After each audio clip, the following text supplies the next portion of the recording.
This is Memorial Day weekend, and it's one of those interesting times. I'm always kind of intrigued by some of the things I see on my social media account during various times of the year. And this is one where I will sometimes see, the promotion of, hey, Memorial Day, going here, going there, doing this, going to the beach. My wife and I are having that conversation yesterday. Do we want to do anything tomorrow? We kind of moved up here yesterday, and so we are now Muskegonites for the next 3 months. So thank you. It's nice. We really enjoy it, and there's so much more we can do for the church during the summertime when we're here. So we're happy for that, and we're happy for the opportunity. My wife dropped a word on me, and we were talking last night about some possible places. We thought about maybe just kind of dropping in at Bruce and Darlene's or Bob and Val's, just unannounced, just saying, we're here, feed us. No, not really.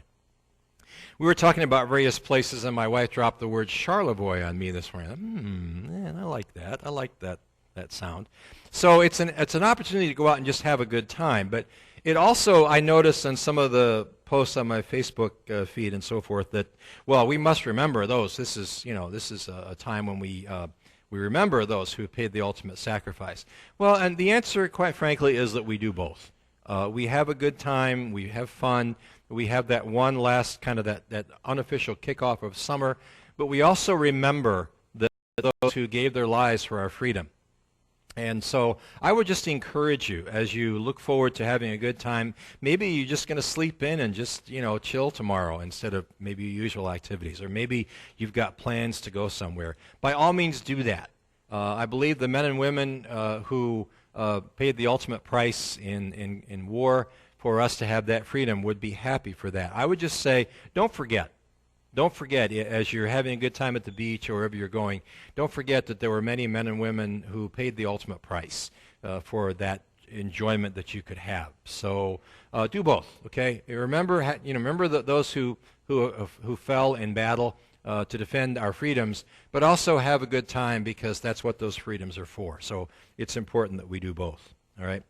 We are working on, for these next few weeks, I'm not exactly sure how much longer I'm going to do this. This is the time of year when I kind of kick around sermon series ideas, and I'm looking forward to the next diaconate meeting to sort of bounce some ideas off of them for things we can do. But what we're doing right now is we're continuing to talk about the importance of sharing the good news. Okay? Our children are going to Sunday school. So we're talking about sharing the good news and evangelism as a lifestyle. And I've used that phrase, long-term, low-pressure, soft-sell friendship evangelism. Building relationships of integrity. That is to say, not sidling up alongside unbelievers that you know so that you can, manipulate and use that friendship relationship to prod them to accept Christ. And then if they don't after a while, well, then you can move on to someone else. No. You need to let your non-believing friends, and by the way, you should have non-believing friends. The Bible is replete with evidences and examples of that. So your non-believing friends are people that you should desire to have a relationship with, quite frankly, whether they come to Christ or not. Because your relationship with them that's what it should be. It should be a genuine relationship of integrity. So I would encourage you to do that. And so we've been talking a little bit about what this looks like. And we've had several weeks. We looked about 3 weeks ago, and I wore my little Cornerstone basketball little pullover thing because I wanted to illustrate to you that I'm not ashamed of my team. I want people to know when I go somewhere, okay?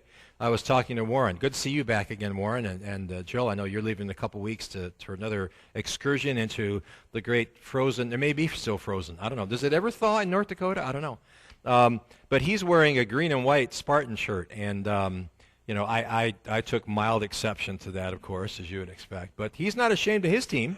And I'm not ashamed of mine. And I'm not ashamed of this team either. So why are we so reluctant to talk about Jesus? Are we embarrassed by him? What has Jesus done to embarrass us? Are we ashamed of him? Paul says, I'm not ashamed of the gospel. So we don't want to be ashamed of Jesus. He certainly was not ashamed of us. And then we talked about the fact that we have to be ready always. And this is the way I summed up the 1 Peter passage, again, just by way of review. When you share Christ with others, you're sharing the opportunity with them to receive a new life in which the believing family treats each other with love and grace.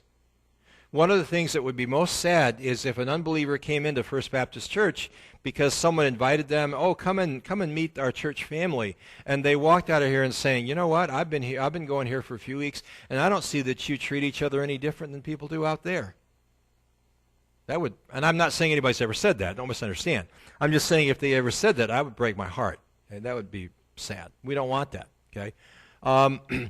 We want them to come and be a part of the family of God by accepting Christ.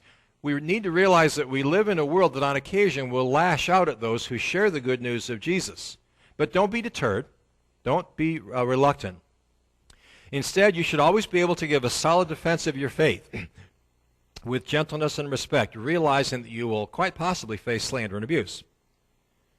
Casting in your lot with Christ might have serious repercussions. If he suffered for us, we might indeed suffer for him.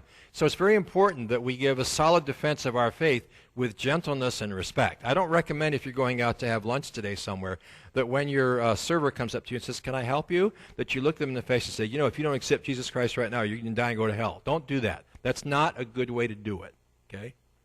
You knew that, right? You weren't seriously thinking, no, of course you weren't.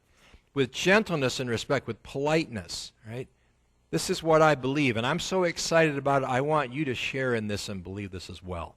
So with gentleness and respect, we need to learn, I think in some respects, and I talked to you last time about, if you're going to leave a tract, okay, for your server, that's fine, okay? Just leave a nice tip with it as well. Don't leave a gospel tract that they open it up, especially one that looks like a $10 bill, right? You've seen those, okay? And then you open it up and it's not really a $10 bill and it says, oh, by the way, if you want a really good tip, no, don't do that, okay? If you want to leave a tract like that, that's great, but make sure that you leave a tip. Otherwise, just, you know. I could go into a whole series of, you know, minimum wage doesn't apply to serve. Anyway, never mind. You don't need me to do that, okay? Also, I said we are ambassadors. We want to help people see Jesus. This is something that I put up last week as well.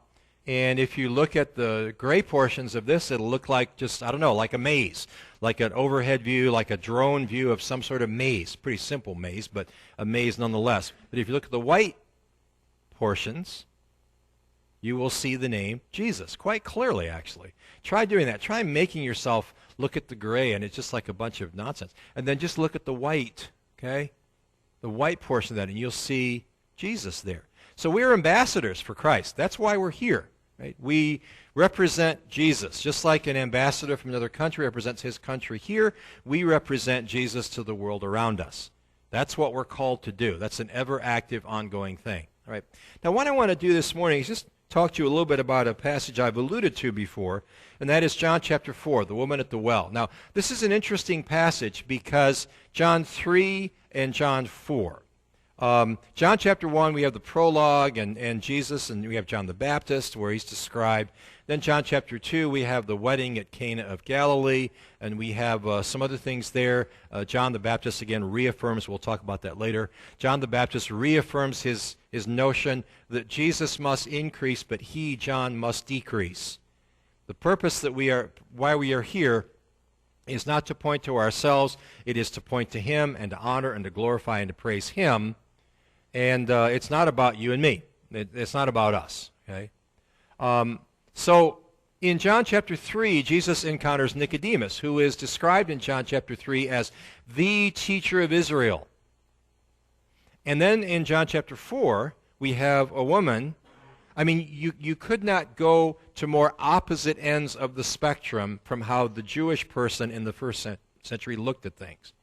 John chapter 3, Nicodemus, the teacher of the Pharisees, a leader among the Pharisees, perhaps arguably at that time the best known of all of the Pharisees in his day.